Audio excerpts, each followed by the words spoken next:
नगीना से सांसद चंद्रशेखर आजाद की आजाद समाज पार्टी 13 अप्रैल को बड़ा कार्यक्रम करने जा रही है, जिसे लेकर पूर्व एमएलसी और आजाद समाज पार्टी के प्रदेशाध्यक्ष सुनील कुमार चित्तौड़ आज लखनऊ पहुंचे, जहां हमारे संवाददाता तौकीर किदवई ने सुनील चित्तौड़ से खास बातचीत की। देखिए ये रिपोर्ट। पूर्व एमएलसी और आजाद समाज पार्टी के प्रदेश अध्यक्ष सुनील कुमार चित्तौड़ जी हमारे साथ हैं। सर, उत्तर प्रदेश में चुनाव बहुत नजदीक आ गए हैं, मांगे बढ़ गई हैं पार्टियों की, आपकी फिलहाल आज क्या मांग? हम लोग उत्तर प्रदेश में जो पेशे वर्ग के साथ नाइंसाफी की गई है, भारत के संविधान में प्रत्येक नागरिक को प्रत्येक क्षेत्र में बराबरी के अधिकारों का प्रावधान है, लेकिन जो भी सरकारें रहीं उनकी मंशा ठीक न रहने के कारण एक बड़े वर्ग के साथ अन्याय हुआ। आजाद समाज पार्टी के राष्ट्रीय अध्यक्ष एडवोकेट भाई चंद्रशेखर आजाद जी चाहते हैं कि यहाँ पर प्रत्येक नागरिक को उसकी आबादी के अनुसार उसके हक अधिकार मिलने चाहिए। जैसे पेशे वर्ग की जो आबादी है आज तो लगभग 60% है, लेकिन 52% की जो रिपोर्ट आई उसके अनुसार 52% हिस्सेदारी मिलनी चाहिए। इसके बाद जो 27% मंडल कमीशन की रिपोर्ट के अनुसार सुनिश्चित किया गया, तो उन सारे बिंदुओं पर लागू होना चाहिए। केवल 2 बिंदु लागू किए गए, शिक्षा में और रोजगार में। रोजगार में भी सरकारी नौकरियों में अभी तक 27% की भागीदारी किसी भी विभाग में नहीं मिली।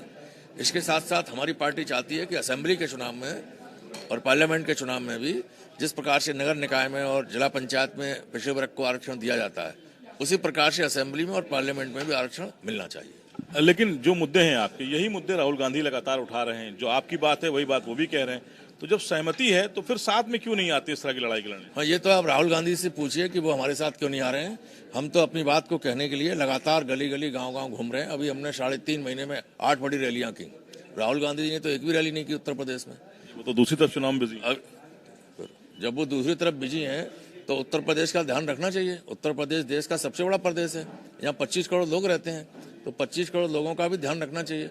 अगर वो नहीं रखेंगे तो हमें रखना है। तो हम अपनी बात को जनता तक पहुंचाने के लिए आपके माध्यम से भी प्रयास कर रहे हैं।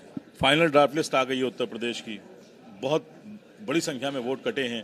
लखनऊ की उत्तर विधानसभा ऐसी है जहां पर करीब 1,54,000 वोट कट गए। ऐसी कई विधानसभा हैं। लगभग पूरे प्रदेश का आंकड़ा यही है कि कहीं 50,000 कहीं 60,000 वोट कटे।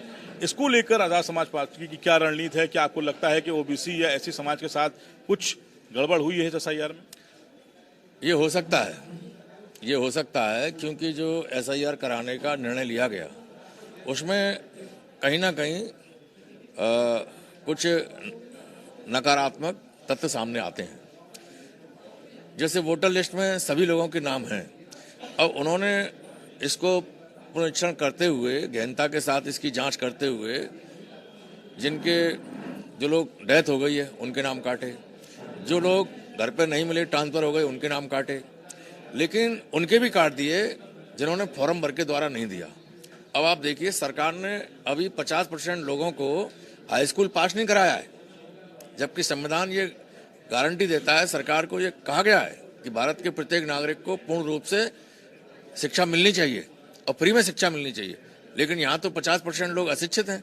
अब अशिक्षित व्यक्ति से बीएलओ जाके बोल रहा है कि आप ये फॉर्म पकड़िए और ये फॉर्म द्वारा से भर के दीजिए, और अनपढ़ आदमी कैसे भर के दे देगा? बीएलओ भर नहीं रहा है, वो व्यक्ति पढ़ा लिखा नहीं है। तो इस प्रकार से सरकार की जो मंशा है कि गरीब कमजोर लोगों के वोट कुछ कम हो जाएं, क्योंकि कुछ गरीब कमजोर लोग सरकार की गलत नीतियों के कारण, जैसे महंगाई बढ़ी हुई है, उनको शिक्षा नहीं मिल रही है, उनको चिकित्सा सुविधा नहीं मिल रही है, उनको थाने चौकी से न्याय नहीं मिल रहा है, तो गरीब कमजोर लोग इस सरकार से नाराज हैं, वो इनको वोट नहीं करते हैं।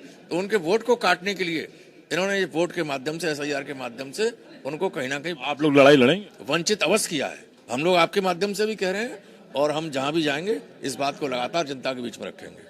अभी असम का चुनाव हुआ है, हेमंत बिस्वा शर्मा वहाँ के मुख्यमंत्री, उन्होंने कई सवाल खड़े किए और खासकर जो कांग्रेस के अध्यक्ष हैं खड़गे जी, उन पर टिप्पणी की। दलित नेता हैं और बुजुर्ग भी हैं। इस पर फिलहाल आजाद समाज पार्टी की तरफ से कोई बयान नहीं आया, कोई विरोध नहीं दर्ज कराया गया। देखिए, आजाद समाज पार्टी पढ़े लिखे लोगों की पार्टी है। हमारे राष्ट्रीय अध्यक्ष एडवोकेट भाई चंद्रशेखर आजाद स्वयं में एक पढ़े लिखे और विद्वान व्यक्ति हैं।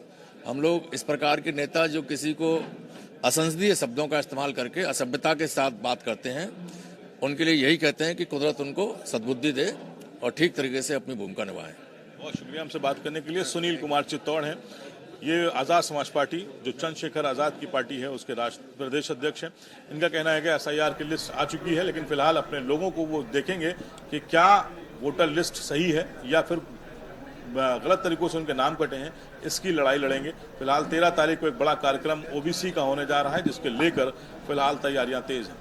कैमरा पर्सन रियाज के साथ तौफीक जनता टीवी लखनऊ।